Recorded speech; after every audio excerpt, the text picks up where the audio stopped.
Hello dears, പുതിയൊരു വീഡിയോയിലേക്ക് എല്ലാവർക്കും സ്വാഗതം. അപ്പോൾ ഇന്ന് നമ്മൾ ഉണ്ടാക്കാൻ പോകുന്നത് നമുക്കെല്ലാം പ്രിയപ്പെട്ട മാമ്പഴ പുളിശ്ശേരിയാണ്.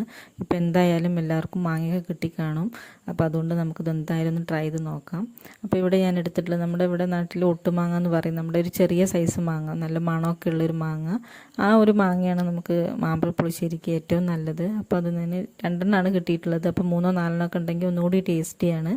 അപ്പോൾ ഇന്ന് ഞാനിവിടെ 2 കൊണ്ടാണ് ഉണ്ടാക്കുന്നത്. അപ്പോൾ നമ്മൾ 2 സൈഡ് ഇതുപോലെ ഒന്ന് കട്ട് ചെയ്ത് കൊടുക്കുക. പിന്നെ അതിൻ്റെ സെൻറ്ററിൽ കൂടെ ഒരു കട്ടോടും ചെയ്ത് നമ്മളിതുപോലെ ഒന്ന് കട്ട് ചെയ്തെടുക്കുക.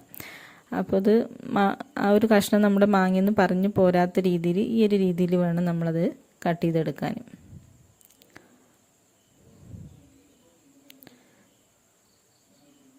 ഇങ്ങനെയാണ് ഞാനിത് കട്ട് ചെയ്തെടുത്തിട്ടുള്ളത്. ഇനി നമുക്കതിലേക്ക് കുറച്ച് വെള്ളം ഒഴിച്ചു കൊടുക്കണം.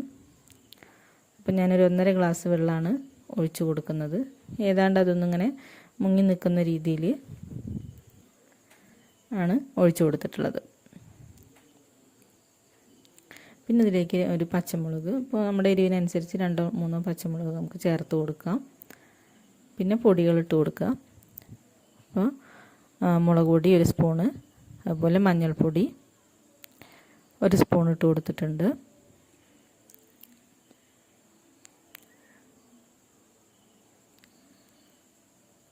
പിന്നെ ഒരു 1/2 സ്പൂണ് ഉപ്പ്.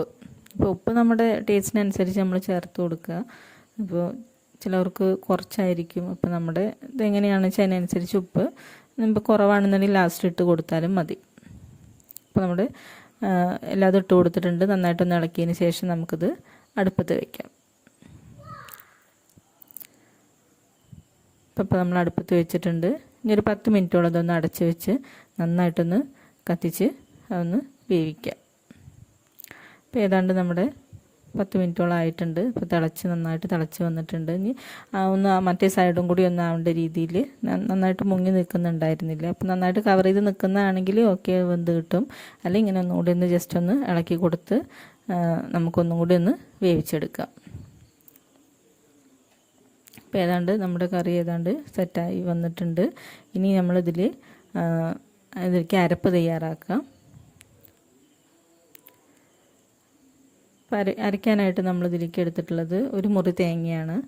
ഏതാണ്ട് ഒരു മീഡിയം സൈസിലെ തേങ്ങ ഒരു പകുതി ഞാനിതുപോലെ ചിരകി എടുത്തിട്ടുണ്ട്. പിന്നെ അതിലേക്കൊരു 1/2 സ്പൂണ് കടുക്, പിന്നെ അതുപോലെ തന്നെ 1/2 സ്പൂണ് നല്ല ജീരകം, നമ്മുടെ ചെറിയ ജീരകം അത്ര ഇട്ട് കൊടുക്കുക. പിന്നെ ഞാനിത് അരച്ചിട്ടുള്ളത് നമ്മുടെ തൈര് ഒഴിച്ചിട്ട് തന്നെയാണ്. കാരണം കുറച്ച് കറി ഉള്ളതുകൊണ്ട് തന്നെ നമ്മൾക്ക് ഇതിൽ വെള്ളമാണ് കൂട്ടി അരയ്ക്കുന്നതെങ്കിൽ പിന്നെ നമ്മൾ തൈരും കൂടി ഒഴിക്കുമ്പോഴേക്കും അതിൽ വെള്ളം കറിയിൽ അധികം ആവുന്ന പോലെ എനിക്ക് തോന്നിയിട്ടുണ്ട്. അപ്പോൾ ഇത് തൈരിനെ ഒഴിച്ചിട്ടാകുമ്പോൾ നമുക്ക് ആ ഒരു പുളിയും ഇതൊക്കെ നമുക്ക് നമ്മുടെ കറിയിലേക്ക് കിട്ടും. അപ്പോൾ ആവശ്യത്തിനുള്ള തൈര് ഒഴിച്ച് നമ്മൾ അതൊന്ന് അരച്ചെടുക്കുക. പിന്നെ കുറവാണെന്നുണ്ടെങ്കിൽ നമ്മൾ കറിയിലേക്ക് നമ്മൾ കുറച്ചുകൂടി തൈര് ഒഴിച്ചു കൊടുക്കുക. അങ്ങനെ ചെയ്താൽ മതി. അപ്പോൾ നമ്മളിത് ഒഴിച്ചു കൊടുത്തിട്ടുണ്ട്. അപ്പോൾ ഏതാണ്ട് ഈ ഒരു കറിയിലേക്ക് ആവശ്യമായിട്ടുള്ള തൈര് നമുക്ക് ഇതിലേക്ക് പാകമാണ്. പിന്നെ കൂടുതലൊന്നും ഞാൻ എക്സ്ട്രാ ചേർത്തിട്ടില്ല. ഇനി ഇതൊന്ന് ആവി വരുന്നത് വരെ ഒന്ന് കത്തിക്കുക. അത്രയും മതി, തിളപ്പിക്കേണ്ട ആവശ്യമില്ല. അപ്പോൾ ഏതാണ്ട് നമ്മുടെ കറിയൊക്കെ ഒന്ന് സെറ്റായി വന്നിട്ടുണ്ട്. ഇനി നമുക്ക് തീ ഓഫാക്കാം. പിന്നെ നമുക്കിതിലേക്ക് ലാസ്റ്റ് നമുക്ക് വറുത്തിടാനുള്ളത് കുറച്ച് ഉലുവ, പിന്നെ 1/2 സ്പൂണ് കടുക്, 2 തണ്ട് കറിവേപ്പില, 2 വറ്റൽമുളക് ഒന്ന് വെളിച്ചെണ്ണയിൽ നമ്മൾ വറുത്തിട്ട് കൊടുത്തിട്ടുണ്ട്. പിന്നെ ഇതൊന്ന് ഒരു 10-15 മിനിറ്റ് ഒന്ന് തണുത്തതിന് ശേഷമൊക്കെ കഴിക്കുകയായിരിക്കും നല്ല ടേസ്റ്റി ആവുന്നത്. അപ്പം ഈ രീതിയിലൊന്ന് മാമ്പഴം കിട്ടുമ്പോൾ നമ്മളിതൊന്ന് ചെയ്ത് നോക്കുക. അപ്പോൾ വീഡിയോ എല്ലാവർക്കും ഇഷ്ടമായെങ്കിൽ ലൈക്ക് ചെയ്യുക, സബ്സ്ക്രൈബ് ചെയ്യുക. നമുക്ക് ചോറിലേക്ക് വേറൊരു കറിയും ഈ ഒരു കറി ഉണ്ടെങ്കിൽ ആവശ്യമില്ല. അപ്പോൾ നിങ്ങൾ എന്തായാലും ഒന്ന് ട്രൈ ചെയ്ത് നോക്കണം. വീഡിയോ ഇഷ്ടമായെങ്കിൽ ലൈക്ക് ചെയ്യുക, സബ്സ്ക്രൈബ് ചെയ്യുക. Thank you.